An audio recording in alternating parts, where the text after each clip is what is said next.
Dulu, dia menilang seenaknya, tapi menjelang pensiun, perutnya membesar dengan cara yang mencengangkan. Apa yang sebenarnya terjadi? Inilah kisah selanjutnya. Selamat mendengarkan. Matahari pagi menyelinap di antara celah gedung-gedung tinggi Jakarta, memantulkan kilauan emas di atas helm para pengendara motor. Di sebuah pos lalu lintas, seorang polisi bertubuh tambun berdiri dengan tangan bersedekap di perut yang semakin besar seiring bertambahnya usia. Namanya Sarman. Usianya sudah menginjak 58 tahun. Tinggal 2 tahun lagi sebelum pensiun. Dulu, saat masih muda, tubuhnya tegap. Seragamnya selalu pas di badan. Wajahnya bersih dari keriput, dan sorot matanya tajam penuh percaya diri. Kini, perutnya membuncit, membuat sabuk dinasnya nyaris tak muat. Langkahnya pun lebih berat. Seperti dihantui sesuatu yang tak terlihat. 20 tahun lebih ia berdiri di jalan ini, mengatur lalu lintas, menilang pengendara yang melanggar aturan. Tapi semua orang tahu, Sarman bukan polisi lalu lintas biasa. Ia dikenal sebagai sang penilang jalanan. Tangan dinginnya bisa mengeluarkan surat tilang dalam hitungan detik. Namun, bisik-bisik di antara pengendara mengatakan hal lain. Tak semua tilangnya berdasarkan aturan. Ada banyak yang bisa beres di tempat asal ada uang pelicin. Awalnya, Sarman melakukannya dengan ragu. Tapi, lama-kelamaan ia merasa ini bukan hal besar. Semua rekannya pun melakukannya. Sebuah motor tanpa spion bisa kena tilang, tapi kalau ada uang damai, kasus selesai. Pengendara lupa membawa SIM, kalau ada lembaran merah atau biru, bisa diatur. Begitu terus bertahun-tahun. Namun, kini, menjelang pensiun, ada sesuatu yang mengganggunya. Sarman tidak ingat kapan perutnya mulai membesar. Awalnya, ia pikir itu hanya karena makan terlalu banyak. Istrinya selalu bilang, "Mas, sudah tua, jaga makan. Lihat itu perut, tambah gede aja." Tapi Sarman hanya tertawa dan menepuk perutnya. Namun, seiring waktu, ia mulai merasa ada yang aneh. Perutnya tidak hanya besar, tapi juga terasa berat. Seperti ada sesuatu yang menggumpal di dalamnya. Dokter bilang tidak ada yang salah, hanya kelebihan lemak. Tapi di dalam dirinya, ada ketakutan yang tak bisa dijelaskan. Malam-malamnya tak lagi nyenyak. Dalam tidurnya, ia bermimpi didatangi orang-orang yang pernah ia tilang. Wajah mereka buram, tapi suara mereka terdengar jelas. "Pak, dulu saya cuma buru-buru ke rumah sakit, tapi Bapak tilang saya tanpa ampun. Pak, saya mahasiswa, uang saya pas-pasan, tapi Bapak paksa saya bayar di tempat." Sarman terbangun dengan keringat dingin. Ia mengelus perutnya, merasakan detak jantungnya yang makin cepat. Apa ini hukuman? Apa ini bayaran atas semua yang telah ia lakukan? Suatu pagi, saat ia sedang berjaga, seorang pemuda melintas dengan motor butut. Tanpa helm, tanpa spion, jaketnya lusuh. Sarman langsung meniup peluitnya. Pemuda itu menghentikan motornya dengan gemetar. "Maaf, Pak, saya buru-buru ke rumah sakit. Ibu saya sekarat." Dulu, Sarman tak akan peduli. Ia akan tetap menilang dan meminta uang, damai. Tapi entah kenapa, kali ini ia ragu. Ia melihat mata pemuda itu. Ada ketulusan, ada kejujuran. Untuk pertama kalinya dalam puluhan tahun, ia menghela napas panjang dan berkata, "Pergilah. Jangan lupa pakai helm lain kali." Pemuda itu terdiam, lalu mengangguk penuh rasa syukur sebelum melesat pergi. Sarman mengelus perutnya yang besar. Mungkin ini bukan sekadar lemak. Mungkin ini adalah beban. Beban dari semua kesalahan yang ia lakukan selama bertahun-tahun. Dan mungkin, di sisa usianya, ia masih punya kesempatan untuk menebus semuanya. Sejak pagi itu, Sarman mulai berubah. Ia tidak lagi asal menilang. Jika ada pengendara yang melanggar karena terpaksa, ia hanya memberi teguran. Tapi jika ada yang memang ugal-ugalan, ia tetap bertindak tegas. Namun, perasaan gelisah dalam dirinya tidak serta-merta hilang. Setiap malam, mimpi buruk semakin sering datang. Kali ini bukan hanya wajah-wajah buram, tetapi lebih jelas. Ia melihat seorang bapak tua menangis di pinggir jalan, seorang ibu dengan anak kecil yang kebingungan karena uang belanja mereka habis untuk uang damai, dan seorang supir angkot yang hanya bisa mengeluh karena penghasilannya dipotong akibat tilang tak adil. "Tak, Bapak sadar nggak? Kalau gara-gara tilang itu saya kehilangan pekerjaan." Suara seorang pria menggema dalam mimpinya. Sarman terbangun dengan napas tersengal. Ia duduk di tepi ranjang, mengusap wajahnya yang basah oleh keringat. Istrinya, Sri, menyalakan lampu dan menatapnya cemas. "Mas, kenapa lagi? Mimpi buruk lagi?" Sarman mengangguk. Sri menatap perut suaminya yang semakin besar. "Aku yakin ini bukan cuma soal makanan. Mas, mungkin ada yang lebih besar di dalam hatimu." Sarman terdiam. Ia tidak bisa menyangka lagi. Beban ini bukan sekadar fisik, tetapi juga batin. Suatu siang yang terik, Sarman duduk di posnya sambil mengipasi wajahnya. Jalanan ramai seperti biasa, klakson bersahut-sahutan, dan motor berdesakan di lampu merah. Saat itulah ia melihat sosok yang membuat jantungnya berdegup kencang. Seorang pria paruh baya turun dari sebuah angkot tua. Rambutnya sudah memutih, wajahnya tirus, tapi ada sesuatu yang familiar dari tatapan matanya. Pria itu berjalan mendekat. "Pak polisi, masih ingat saya?" Sarman mengernyit. Wajah itu ada dalam mimpinya. 10 tahun lalu, Bapak tilang saya di perempatan Senen. Saya sopir angkot waktu itu. Bapak minta saya bayar di tempat, dan saya harus pakai uang belanja anak saya. Sejak itu, hidup saya makin susah. Saya harus jual angkot saya, kerja serabutan. Dada Sarman sesak. Ia tidak bisa berkata apa-apa. Tapi saya datang bukan untuk marah. "Pak, saya cuma mau bilang, saya sudah memaafkan Bapak. Saya dengar Bapak sekarang sudah berubah. Itu yang penting." Sarman menelan ludah. Ia ingin meminta maaf, tapi lidahnya keluh. "Kalau Bapak benar-benar ingin berubah, berbuat baiklah di sisa waktu yang ada," lanjut pria itu sebelum berbalik pergi. Sarman mengelus perutnya. Ada sesuatu yang terasa berbeda kali ini. Beban itu sedikit berkurang. Hari pensiun Sarman tiba. Ia berdiri di depan para rekan sejawatnya yang masih aktif. Seragamnya kini terasa semakin sempit. Tapi bukan itu yang ia pikirkan. Ia mengambil napas dalam-dalam sebelum berbicara. "Bertahun-tahun saya berdiri di jalan ini, dan saya mengaku, saya pernah salah. Saya pernah menilang seenaknya, memanfaatkan seragam ini untuk kepentingan pribadi." Para polisi lain terkejut. Beberapa berbisik-bisik. "Tapi saya ingin berubah. Saya ingin menghabiskan sisa hidup saya dengan cara yang lebih baik. Saya tidak ingin dikenang sebagai polisi yang hanya mencari keuntungan, tetapi sebagai seseorang yang akhirnya menyadari kesalahannya." Tak ada tepuk tangan. Hanya kesunyian. Tapi di dalam hati Sarman, ada kelegaan yang tak pernah ia rasakan sebelumnya. Ketika ia melepas seragamnya untuk terakhir kali, ia menyadari sesuatu. Perutnya tak terasa seberat dulu. Setelah resmi pensiun, Sarman merasa hidupnya berubah drastis. Ia tak lagi berdiri di pinggir jalan dengan peluit di tangan, tak lagi punya kewenangan untuk menilang atau memberi teguran. Seragam dinasnya kini hanya tergantung di lemari, perlahan mulai berdebu. Di rumah, ia lebih sering duduk termenung di teras. Perutnya masih besar, tapi rasanya lebih ringan. Namun, setiap kali ia bercermin, ia masih melihat sisa-sisa beban masa lalunya. "Mas, kalau memang merasa bersalah, kenapa nggak coba menebus kesalahan?" ujar Sri suatu malam. Sarman mengerutkan dahi. "Menebus gimana? Mas tahu sendiri, banyak orang kecil yang kesulitan karena aturan yang Mas tegakkan dulu. Mungkin sekarang waktunya Mas membantu mereka." Malam itu, Sarman berpikir keras. Ia sudah tak lagi punya kewenangan, tapi masih punya satu hal yang bisa ia gunakan, pengalaman. Seminggu setelah pensiun, Sarman kembali ke jalanan. Bukan sebagai polisi, tapi sebagai orang biasa. Ia mengamati para pengendara, melihat mereka dari sudut yang berbeda. Di sebuah lampu merah, ia melihat seorang ibu dengan anak kecil di motor. Wajah ibu itu panik saat seorang polisi muda menghentikannya. "Maaf, Bu, ibu nggak pakai helm untuk anaknya," kata polisi itu tegas. Ibu itu gelagapan. "Aduh, Pak, saya buru-buru. Helm anak saya rusak tadi pagi." Sarman mengenali situasi itu. Jika ia masih bertugas, mungkin ia akan menawarkan jalan damai. Tapi polisi muda ini tampaknya lebih tegas. Sarman mendekat dan berkata, "Pak, mungkin bisa dikasih teguran saja? Anak ini masih kecil, dan ibunya nggak sengaja." Polisi itu menoleh, kaget melihat pria tua yang berbicara padanya. "Maaf, Bapak siapa?" Sarman tersenyum tipis. "Dulu saya seperti kamu. Saya tahu peraturan harus ditegakkan, tapi kita juga harus lihat situasi. Kalau bisa menolong tanpa merugikan orang lain, kenapa tidak?" Polisi muda itu ragu, lalu akhirnya berkata, "Baik, Bu, tapi lain kali tolong pastikan anaknya pakai helm." "Ya."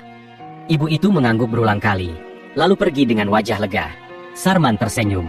Ini pertama kalinya dalam bertahun-tahun ia merasa melakukan sesuatu yang benar. Sarman mulai dikenal di lingkungan sekitar sebagai Pak Sarman, mantan polisi. Orang-orang sering datang padanya untuk bertanya tentang tilang, aturan lalu lintas, atau sekadar curhat tentang ketidakadilan yang mereka alami. Melihat ini, ia memutuskan membuka warung kopi kecil di depan rumahnya. Bukan hanya tempat ngopi, tapi tempat berbagi cerita dan nasihat. Suatu hari, seorang pemuda masuk dengan wajah kesal. "Pak, saya tadi ditilang polisi di perempatan. Katanya saya melanggar marka, padahal saya nggak merasa begitu." Sarman mengangguk. "Kamu bawa surat tilangnya?" Pemuda itu menyerahkan kertas merah itu. Sarman membacanya sebentar, lalu berkata, "Memang marka di situ agak samar. Bisa jadi polisi yang menilangmu memang benar. Tapi kalau kamu merasa tidak bersalah, kamu bisa banding ke pengadilan tilang." Pemuda itu mengerutkan dahi. "Serius, Pak? Bisa menang nggak?" Sarman tertawa kecil. Kalau kamu memang benar, kenapa takut? Dulu saya sering melihat orang takut ke pengadilan karena mengira pasti kalah. Padahal kalau kita punya bukti dan alasan yang kuat, hakim bisa saja membatalkan tilang. Pemuda itu berpikir sejenak. Terima kasih, Pak. Saya coba. Sarman tersenyum. Sedikit demi sedikit, ia merasa menebus kesalahannya. Suatu malam, Sarman duduk sendirian di warung kopinya yang hampir tutup. Perutnya masih besar, tapi kini ia sudah berdamai dengan itu. Saat ia hendak masuk rumah, seseorang memanggilnya.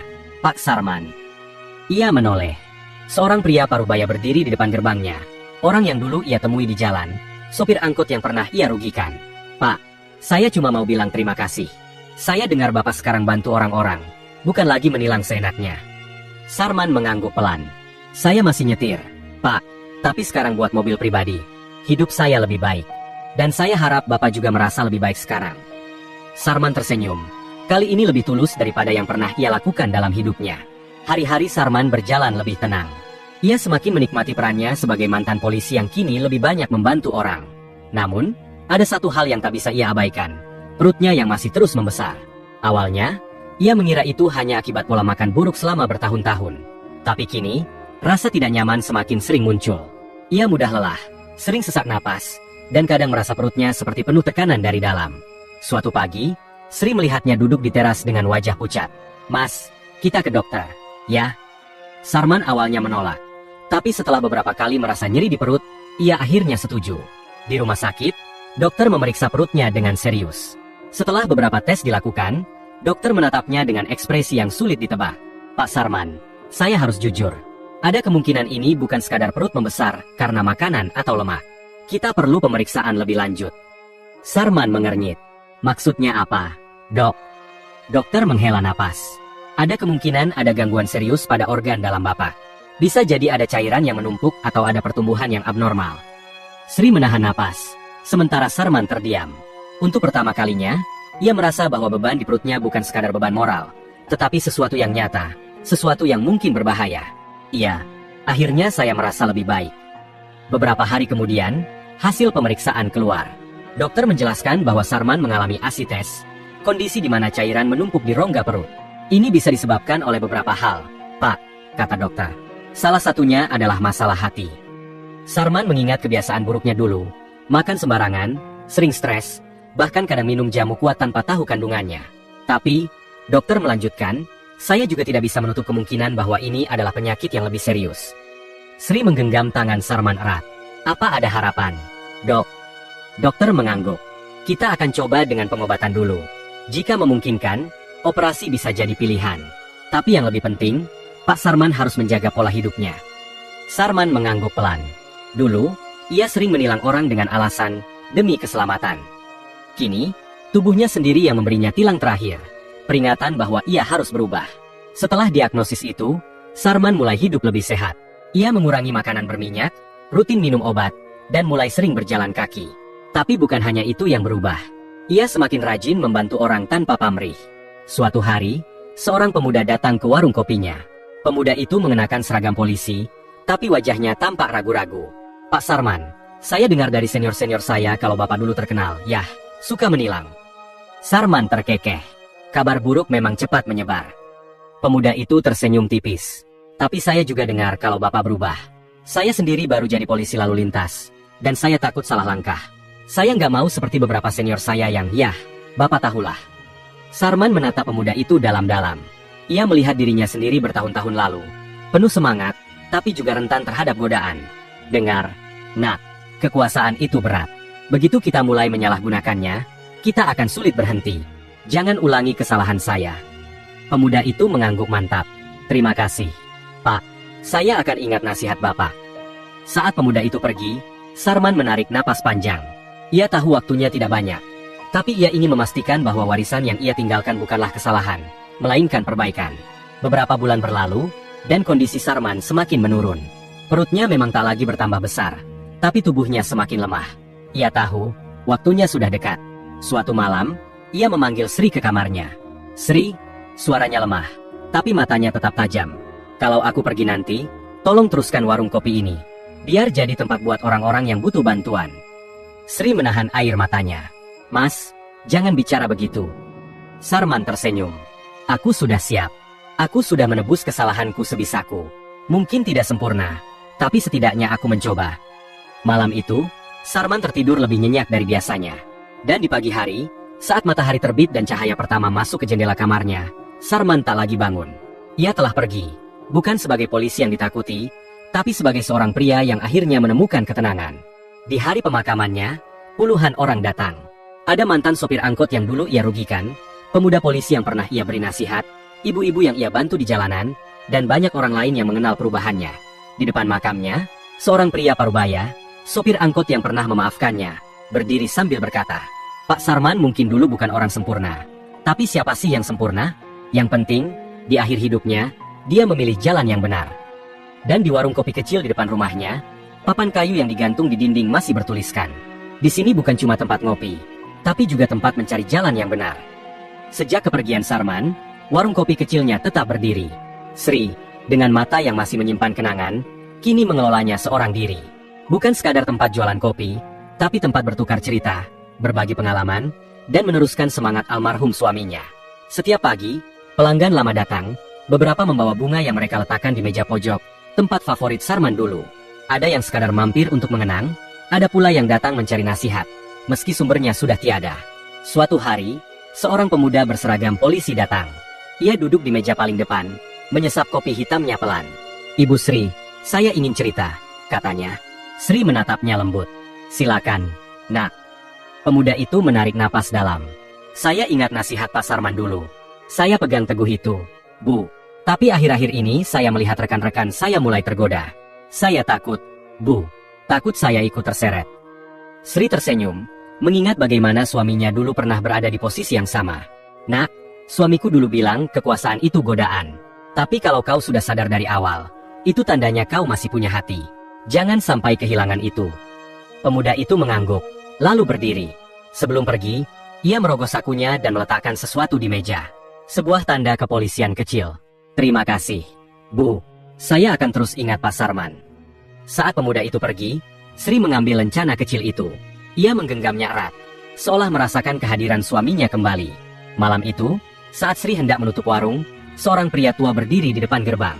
Rambutnya memutih, tubuhnya sedikit bungkuk, tapi matanya masih menyimpan sinar tajam. "Ibu Sri, boleh saya masuk?" Sri mengangguk, meski hatinya bertanya-tanya siapa pria itu. Setelah duduk, pria itu membuka pembicaraan. "Saya dulu atasan Sarman." Sri terkejut. Ia tak pernah bertemu orang ini sebelumnya. Sarman itu, dulu anak buahku yang paling keras. Dia menilang tanpa pandang bulu. Bahkan kadang aku sendiri heran kenapa dia begitu tegas. Tapi sekarang, setelah mendengar bagaimana ia menghabiskan sisa hidupnya, aku sadar dia lebih baik daripada banyak dari kami. Sri menatap pria itu dengan mata berkaca-kaca. "Saya kesini bukan cuma ingin mengenang, Bu. Saya juga ingin minta maaf." "Minta maaf?" Pria itu mengangguk. "Dulu aku tutup mata. Aku tahu ada yang salah dalam sistem. Tapi aku diam. Dan sekarang, melihat bagaimana Sarman akhirnya memilih jalan yang benar, aku menyesal tidak melakukan hal yang sama." Hening. Lalu, dengan suara yang tenang tapi penuh makna, Sri berkata, "Kalau Bapak benar-benar ingin menebusnya, masih ada waktu." Pria tua itu menatapnya dalam, lalu tersenyum tipis. "Mungkin warung ini bukan cuma tempat ngopi." "Ya, Bu," katanya pelan. Sri tersenyum. "Bukan, Pak. Ini tempat mencari jalan yang benar." Hari-hari berlalu, tetapi nama Sarman tak pernah benar-benar hilang. Di jalanan, cerita tentang polisi tua yang dulu keras tapi akhirnya bertobat tetap diceritakan dari mulut ke mulut. Di warung kopi kecil itu, orang-orang masih berkumpul, berbagi pengalaman, dan belajar dari kesalahan masa lalu. Dan di hati Sri, Sarman selalu ada, bukan sebagai polisi yang ditakuti, tapi sebagai pria yang, di akhir hidupnya, memilih jalan yang benar. Kekuasaan adalah ujian, bukan hak istimewa. Saat diberi wewenang, seseorang diuji apakah ia akan menggunakannya dengan bijak atau menyalahgunakannya. Sarman belajar bahwa kekuasaan tanpa moral hanya akan membawa penyesalan. Kesempatan untuk berubah selalu ada. Tidak ada kata terlambat untuk memperbaiki kesalahan. Sarman mungkin menghabiskan sebagian besar hidupnya dengan sikap keras, tetapi di akhir hayatnya, ia memilih jalan yang benar dan dikenang dengan kebaikan. Harta dan jabatan tak dibawa mati, tapi nama baik abadi. Jabatan dan uang bisa hilang, tetapi perbuatan baik akan selalu dikenang. Sarman akhirnya meninggalkan warisan moral yang lebih berharga daripada sekadar pangkat. Kesadaran adalah langkah pertama menuju perbaikan. Menyadari kesalahan adalah awal dari perubahan. Tidak semua orang memiliki keberanian untuk mengakui dan memperbaiki diri seperti Sarman. Jangan biarkan dosa lama menguasai hidup. Masa lalu seseorang mungkin kelam, tetapi keputusan hari ini menentukan bagaimana ia akan diingat. Sarman memilih untuk menebus kesalahannya dengan kebaikan di sisa hidupnya. Lingkungan yang baik bisa mengubah seseorang. Sri, sebagai istri, dan orang-orang di sekeliling Sarman berperan besar dalam membimbingnya menuju jalan yang benar. Dukungan dari orang-orang baik dapat membuat seseorang berubah ke arah yang lebih baik. Warisan terbaik adalah inspirasi untuk generasi selanjutnya. Warung kopi kecil yang dikelola Sri bukan sekadar tempat jualan, melainkan simbol perubahan dan pelajaran hidup bagi banyak orang. Sarman mungkin telah tiada, tetapi semangatnya tetap hidup dalam kisah yang diceritakan kembali. Respon masyarakat sekitar tentang kisah Sarman. Para pedagang kecil. Dulu, kalau lihat Pak Sarman patroli, kami langsung siap-siap kena tilang atau dimarahi. Tapi belakangan, dia berubah. Saya ingat, pernah suatu kali saya hampir ditabrak karena gerobak saya rusak di pinggir jalan. Bukannya marah, Pak Sarman malah bantu dorong gerobak saya ke tempat aman. Saya baru sadar, dia bukan sekadar polisi. Dia manusia yang sedang mencari jalan yang benar. Sopir angkot. Pak Sarman itu dulu musuh bebuyutan kami. Setiap hari ada aja yang kena tilang. Tapi menjelang pensiun, dia sering ngobrol sama kami. Bahkan sesekali dia ngopi bareng. Dia bilang, saya dulu terlalu keras. Mungkin sekarang saatnya saya mendengar. Kami semua kaget dengan perubahan itu. Saya salut. Meski terlambat, dia akhirnya sadar. Pemilik warung kopi, istri Sarman, Sri. Banyak yang datang ke warung ini bukan sekadar beli kopi, tapi ingin mendengar kisah Sarman. Ada yang heran, ada yang terinspirasi, ada juga yang masih sulit percaya kalau dia bisa berubah. Tapi satu hal yang pasti, mereka semua belajar dari kisahnya. Anggota kepolisian muda. Saya dulu menganggap Pak Sarman polisi yang kejam. Tapi setelah saya bertugas, saya mulai paham tekanan yang dia hadapi. Setelah pensiun, saya melihat dia lebih manusiawi, lebih terbuka, bahkan memberi nasihat kepada kami, anak-anak muda di kepolisian. Dia berkata, jangan ulangi kesalahan saya. Mulailah dengan hati yang bersih dari awal. Kata-kata itu membekas di hati saya. Anak sekolah yang sering melihat Sarman di jalanan. Saya dan teman-teman dulu takut lihat Pak Sarman. Tapi suatu hari, dia menolong seorang ibu yang hampir ditabrak motor.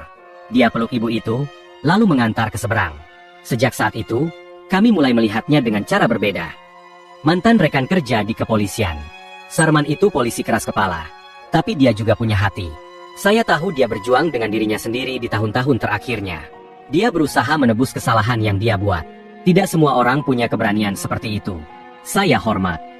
Warga kampung yang mengenalnya sejak lama. Dia memang berubah, dan itu yang paling diingat orang-orang. Kami tidak mengenangnya sebagai polisi yang dulu menilang seenaknya. Kami mengenangnya sebagai lelaki yang, di akhir hayatnya, mencoba memperbaiki semuanya. Terima kasih telah menyimak kisah ini hingga akhir. Semoga cerita ini bisa menjadi cerminan bagi kita semua, bahwa tidak ada kata terlambat untuk berubah dan memperbaiki diri. Hidup adalah perjalanan, dan setiap langkah yang kita ambil akan meninggalkan jejak, entah itu kebaikan atau penyesalan. Jangan lupa untuk selalu berbuat baik, karena kebaikan yang kita tanam hari ini bisa menjadi cahaya di masa depan. Jika kisah ini menginspirasi, bagikan kepada orang-orang terdekat agar semakin banyak yang bisa mengambil pelajaran darinya. Sampai jumpa di kisah selanjutnya. Wassalamualaikum warahmatullahi wabarakatuh. Respon masyarakat sekitar tentang kisah Sarman. Para pedagang kecil. Dulu, kalau lihat Pak Sarman patroli, kami langsung siap-siap kena tilang atau dimarahi.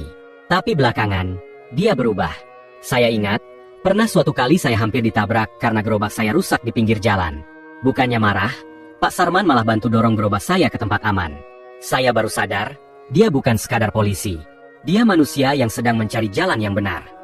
Sopir angkot. Pak Sarman itu dulu musuh bebuyutan kami. Setiap hari ada aja yang kena tilang. Tapi menjelang pensiun, dia sering ngobrol sama kami. Bahkan sesekali dia ngopi bareng.